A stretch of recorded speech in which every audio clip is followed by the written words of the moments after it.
السلام علیکم دوستو، اردو کلاسک چینل پر خوش آمدید۔ معزز سامعین حضرات، آئیے سنتے ہیں رنگ آسماں قسط نمبر 106۔ معزز سامعین، آپ سے امید کی جاتی ہے کہ ویڈیو کو لائک کریں اور چینل کو بھی سبسکرائب کر لیں، شکریہ۔ گھاگ اور جہاں دیدہ اشوک کھٹپال کی نظریں سوجنا کے چہرے پر جمی ہوئی تھی۔ اس کی تیز نظروں نے سوجنا کے چہرے کی پریشانی اور فکر مندی کو فوراً تاڑ لیا تھا۔ یہ مجھ سے کیوں ملنا چاہتے ہیں؟ بالآخر سوجنا نے سنبھالا لیتے ہوئے ایک نگاہ سامنے کھڑے اشوک پر ڈالتے ہوئے جون میری کی طرف دیکھا۔ اسے جون میری پر بھی شدید غصہ آنے لگا تھا کہ اسے پوچھے بغیر کیوں ملاقاتی کو فوراً یہاں لے آیا تھا۔ میرا تو خیال تھا کہ آپ میرے آنے کا مقصد جان گئی ہوں گی۔ اشوک بھی کائیں شخص تھا، اس نے کسی قسم کا لحاظ رکھے بنا ہی بدستور سوجنا کے چہرے پر اپنی نظریں جمائے ہوئے کہا۔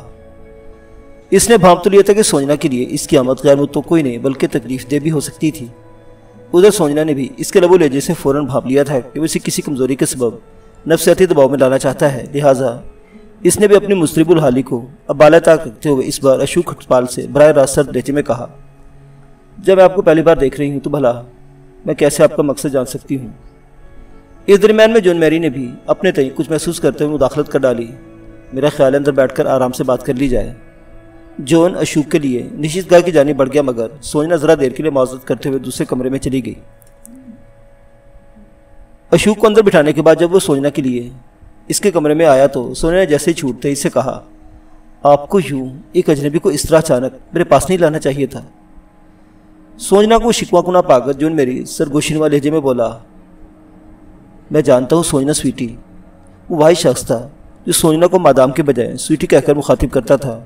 کیا تم نے مجھے اتنا ہی بیوقوف سمجھ لیا کہ میں ہر ارے غیرے کو یہاں لانے کی زحمت کروں گا؟ کوئی اور ہوتا تو میں اسے یہاں لانے کے بجائے کل بھی اسے سیدھا باہر کا راستہ دکھا دیتا، لیکن اشوک کوئی عام آدمی نہیں، اس لیے میں نے دروازے پر ہی اس کا تمہارے سامنے تفصیلی تعارف کروا دیا۔ اب ملنا تو پڑے گا۔ بیگم پیلس سے آئے ہوئے ایک شیف کو بھی ہمیں اتنی عزت دینے پڑتی ہے، یہ تو پھر اچھا ٹھیک ہے، تم چلو، میں آتی ہوں۔ سوجنا نے قدرے بیزار ہوتے ہوئے اس کی بات درمیان میں ہی کاٹ دی اور وہ الٹے پیروں واپس پلٹ گیا۔ سوجنا آئینے کے پاس ذرا دیر کھڑے رہنے کے بعد نشست گاہ میں آ گئی۔ اشوک جو اس کے عمل سے پہلے بڑے غور سے گرد و پیش کا جائزہ لینے میں محو تھا، سوجنا کے اندر داخل ہوتے ہی اب اس کی طرف ہلکی مسکراہٹ آمیز نظروں سے دیکھنے لگا۔ سوجنا اس کے سامنے والے صوفے پر پراجمان ہو گئی۔ کمرے میں چند ثانیے اسرار بھری خاموشی طاری رہی۔ اس کے بعد اشوک نے ہولے سے کھنگار کر قریب بیٹھے جون کو مخاطب کرتے ہوئے کہا، اگر آپ مائنڈ نہ کریں تو میں تھوڑی دیر کے لیے تنہا چھوڑ دیں۔ اس کی بات سن کر جون ابھی مخمصے کا شکار ہی تھا کہ سوجنا نے سرد و سپاٹ لہجے میں اشوک کی طرف دیکھ کر کہا، یہ کہیں نہیں جائیں گے۔ اس کا اشارہ ظاہر ہے جون کی طرف تھا۔ آگے بولی، یہ میرے سرپرست ہے، آپ نے مجھ سے جو بات کرنی ہے وہ پلیز ذرا جلدی کر لیں، مجھے آرام بھی کرنا ہے۔ اشوک نے سوچنے کے انداز میں لمحہ بھر کو اپنے ہونٹ بھینچ دیے، پھر اسی انداز میں اس کے منہ سے برآمد ہوا، وہ گہری ہمکاری بھر کے سوجنا کو مخاطب کرتے ہوئے اور مقصد کی گفتگو پر آتے ہوئے اس سے مستفسر ہوا، مس سوجنا، جیسا کہ آپ سے ابھی جون نے میرا تعارف کروا ہی دیا ہے، چاہتا میں یہی تھا کہ بات میرے اور آپ کے درمیان میں رہتی، لیکن خیر، ایک لمحہ متوقف ہونے کے بعد وہ دوبارہ گویا ہوا۔ ریاست ناگرہ کے ایک سیاسی ایجنٹ کے طور پر میری کچھ ذمہ داریاں بنتی ہیں۔ راج محل سے آپ کے اچانک غیاب پر وہاں عقدہ کھلا تھا کہ آپ کو کوئی رابرٹ نمک بدگماش انگریز ورغلاق ہندوستان سے یہاں لے آیا ہے۔ اب آپ کی ماتا جی مہارانی نجو بائی نے مجھے یہ ذمہ داری سونپی ہے کہ میں آپ کا کھوج لگاؤں۔ اتنا کہہ کر اس نے سوجنا کو بولنے کا موقع دیا۔ وہ مرحلہ وار بات کرنے کا عادی معلوم ہوتا تھا، یا پھر اس نے سوجنا کی بے چینی کو بھانپ لیا تھا کہ وہ درمیان میں ہی لقمہ دے کر جواب میں کچھ بولنا چاہتی ہے۔ جون نے بغور ان کی باتوں پر کان لگائے ہوئے تھے۔ پہلی بات تو یہ کہ مجھے راج محل سے کوئی ورغ لا کر نہیں لایا تھا، سوجنا نے اشوک کی طرف کھڑی ہوئی سنجیدگی کے ساتھ گھورتے ہوئے جواب دیا، میں خود اپنی مرضی سے رابرٹ کے ساتھ ہندوستان سے یہاں آئی تھی، جس کی وجہ وہاں کے غیر یقینی حالات تھے۔ سوجنا بھی اسی حد تک جواب دیا جس حد تک اشوک کی بات کا تعلق بنتا تھا۔ وہاں کے حالات کو کیا ہوا تھا؟ اشوک نے فوراً سوال داغا۔ وہ سوجنا کے سیدھے اور صاف جواب پر اندر سے کھٹک گیا تھا اور محتاط بھی ہو گیا تھا، کیونکہ وہ جانتا تھا کہ یہاں تک معاملہ مرضی کا ہو تو دنیا کا کوئی بھی قانون کسی کو جبر پر مجبور نہیں کر سکتا۔ اسے اپنی پڑ گئی تھی، کیونکہ نجو بائی نے اسے سختی سے کہا تھا کہ کچھ بھی ہو جائے اسے اس کی بیٹی کا معاملہ حل کرنا ہے۔ کمال ہے، آپ کو نہیں معلوم کہ ریاست ناگرہ میں پچھلے دنوں کیا ہوا تھا؟ سوجنا نے الٹا سوال اس پر الٹ دیا، جس نے اشوک کو ایک لمحے کے لیے گڑبڑا دیا۔ اگرچہ وہ بھی حالات سے باخبر ہی تھا، مگر مسئلتاً وہ اس سیاسی نوعیت کے حساس موضوع کو چھیڑنا نہیں چاہتا تھا۔ ظاہر ہے وہ میرے علم میں ہے، لیکن آپ کو عام شخصیت تو نہ تھی، ایک راجکماری تھی، ایک حیثیت تھی آپ کی۔ پھر وہاں کے حالات تو معمول پر آ چکے ہیں۔ آپ کی ماتا جی سرکار انگلیشا کے ساتھ وفاداری کا دم بھر چکی ہیں۔ یہی وجہ کہ ونکری ملکہ عالیہ کی گولڈن جوبلی پر یہاں پہنچنے والی ہے، انہیں دعوت نامہ موصول ہو چکا ہے۔ بالآخر اشوک نے آخری اور جذباتی حربہ استعمال کر ہی ڈالا، جس کا خاطر خواہ نتیجہ برآمد ہوا، کیونکہ اپنی ماں نجو بائی کی آمد کا سنتے ہی سوچنا کے بجھے دل میں ایک دم ماں کی محبت نے جوش مارا۔ اس کے دل میں کھلبلی سی مچ گئی۔ ایک بار جی میں آئی کہ وہ رو دے، لیکن پھر اس نے اپنا دل مضبوط کیا۔ ابھی بہت کچھ واضح ہونا باقی تھا، جبکہ ادھر گرگ بارہ دیدہ اشوک اس کے اندر کے جذباتی ہی جان کو تاڑ چکا تھا۔ کب آ رہی ہیں ماتا جی؟ سوجنا نے پوچھا۔ اس کا لہجہ جذبات سے مرتعش ہو چلا تھا۔ بس چند ہی دنوں میں، اشوک نے فوراً جواب دیا۔ آپ مجھ سے کیا چاہتے ہیں؟ سوجنا نے ہولے سے پوچھا۔ مہارانی نے مجھے آپ کی تلاش کا حکم دیا تھا۔ ان کے یہاں پہنچنے تک مجھے آپ کو تلاش کر کے آپ کے گھر لے جانا تھا، تاکہ اب اپنی ماتا جی کے ساتھ واپس ہندوستان لوٹ جائیں۔ گفتگو اب اپنی اصل نہج پر آ رہی تھی۔ سوجنا کی واپسی اور یہ ساری رام کتھا سننے کے بعد جون کو اپنی پریشانی نے آن لیا، مگر سمجھدار تھا، معاملے کی نوعیت و حساسیت کا ادراک کر سکتا تھا۔ اس کا یہاں کسی بھی معاملے میں بولنے، مشورہ دینے یا اپنی مرضی چلانے کا کوئی اختیار نہیں تھا۔ البتہ اس کی نگاہیں اور سماعتیں اب سوجنا پر ہی مرکوز تھیں۔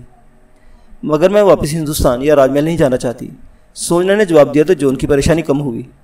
اشوک نے کسی جلد بازی یا سوجنا پر دباؤ کا مظاہرہ نہیں کیا۔ وہ سمجھ رہا تھا کہ تیر نشانے پر بیٹھ چکا ہے، لہذا سختی یا دباؤ مناسب نہیں ہوگا۔ اپنا کام نمٹا کر وہ باقی کی معاملہ داری ماں بیٹی کے سپرد کرنا چاہتا تھا۔ وہ دھیمے لہجے میں بولا، کیوں؟ جبکہ وہاں کے حالات ٹھیک ہو چکے ہیں اور وہاں تمہارے اپنے ہیں جو آج بھی بے چینی سے تمہاری واپسی کی راہ تک رہے ہیں۔ اشوک اب جذباتی کمزوری کے حربے استعمال کرنے لگا جو اس کے خیال میں نشانے پر بیٹھ رہے تھے۔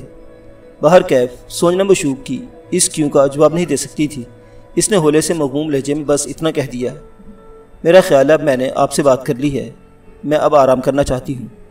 وہ اپنی جگہ سے اٹھ کھڑی ہوئی۔ اشوک بے چین ہو گیا۔ جو ان کو موقع ملا تو وہ پہلی بار بناوٹی مسکراہٹ اور اخلاق سے اشوک سے مخاطب ہو کر بولا، میرا خیال ہے آپ کی خواہش پوری کر دی گئی ہے، مادام بھی بوجھل ہو رہی ہے۔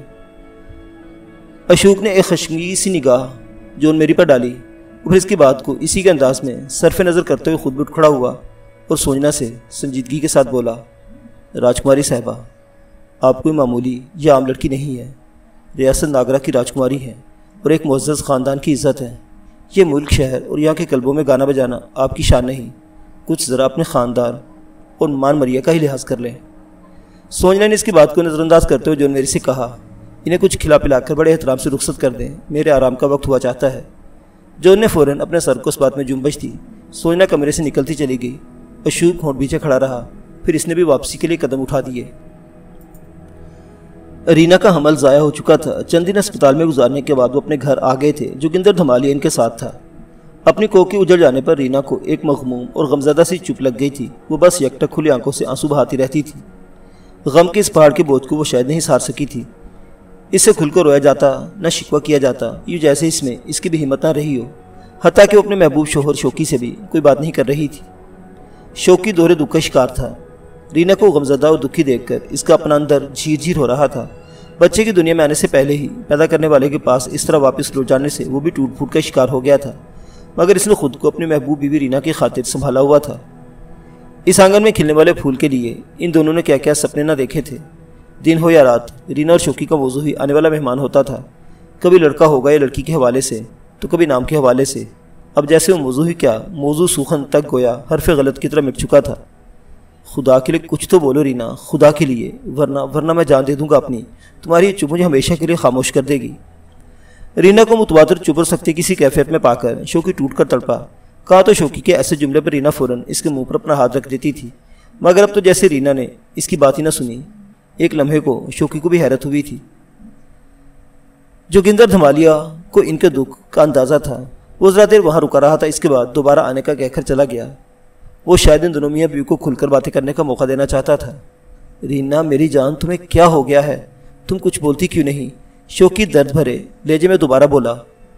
کیا اپنے شوکی سے بھی بات نہیں کرو گی تم؟ کیا مجھے دکھ نہیں؟ کیا میں اس کا باپ نہیں تھا؟ رینا چپ رہی۔ اس کی آنکھوں کے سوتے بھی شاید سوکھ چکے تھے۔ رینا کو بدستور خاموش پا کر شوکی کے اندر بھی ایک جوار بھاٹا سا اٹھا۔ اس کا دل بھر آیا۔ اس نے رینا کو دونوں ہاتھوں سے تھام کر ہولے سے جھنجھوڑا تو رینا نے حرکت کی۔ اس کی خلاؤں کو تکتی ہوئی نگاہیں ایک لمحے کو شوکی کے چہرے پر پڑی۔ اور پھر آہستگی سے اسی چارپائی پر لیٹ گئی اور آنکھیں موند لی۔ شوکی نے سوچا شاید وہ آرام کرنا چاہتی ہے، اچھا ہے تھوڑا آرام کر لے گی تو دل کا بوجھ پن ختم ہو جائے گا۔ پھر اسے سوتا چھوڑ کر اپنی چارپائی پر جا کر لیٹ گیا۔ کمرے میں ہلکی روشنی تھی۔ شوکی نے بھی اپنی آنکھیں موند لی، مگر رینا نے شوکی کے لیٹتے ہی اپنی آنکھیں دوبارہ کھول لی۔ اس کے چہرے اور آنکھوں سے ظاہر ہوتا تھا جیسے وہ کسی گہری سوچ میں مستغرق ہے۔ اس نے شوکی کو خود سے پرے کرنے کے لیے چارپائی پر لیٹنے کا بہانہ کیا تھا۔ اگلی صبح وہ جاگے۔ شوکی کا خیال تھا کہ رینا اب اس سے بات کرے گی، مگر اس کے ہونٹ جیسے سل چکے تھے۔ تم آخر کچھ بولتی کیوں نہیں ہو رینا؟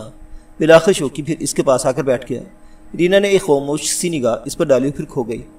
خدا کے لیے رینا، کیا مجھ سے بھی تم کوئی بات نہیں کرو گی؟ شوکی تڑپ کر بولا۔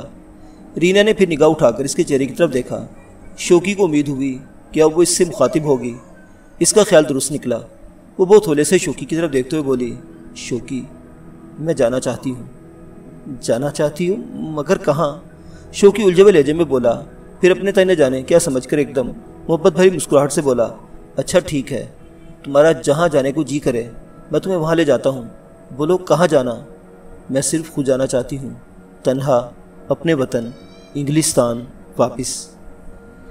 رینا نے اس کی بات کاٹتے ہوئے پختہ لہجے میں کہا۔ شوکی اس کی بات سن کر بری طرح چونکا۔ ایک لمحے کو اس کی آنکھیں پھیل گئی۔ اسے اپنی سماعتوں پر یقین نہیں آیا۔ یہ تم کیا کہہ رہی ہو رینا؟ بمشکل شوکی کے منہ سے برآمد ہوا۔ اس کے اندر ایک ہولسا اٹھا تھا۔ ہاں شوکی، اب میرا تمہارے ساتھ رہنا ممکن نہیں۔ رینا جیسے نیم مردہ لہجے میں بولی۔ یہ تم کیا اول پھول بکے جا رہی ہو رینا؟ شوکی جھلا کر بولا۔ اس دکھ نے شاید تمہارا دماغ۔ وہ رکا اور پھر پیار بھری مسکراہٹ سے بولا، تم مجھ سے مذاق کر رہی ہو ہے نا؟ کیا ہو گیا ہے رینا تمہیں؟ ابھی تو ہمارا سفر باقی ہے، اللہ ہمیں اور نواز دے گا۔ ہاں تم شاید ٹھیک کہتے ہو، دعا تو نوازتا ہی رہتا ہے، لیکن شوکی اس ننے سے تصور کا کیا کروں جس سے میں باتیں کیا کرتی تھی، جس کی میں کلکاریاں سنا کرتی تھی۔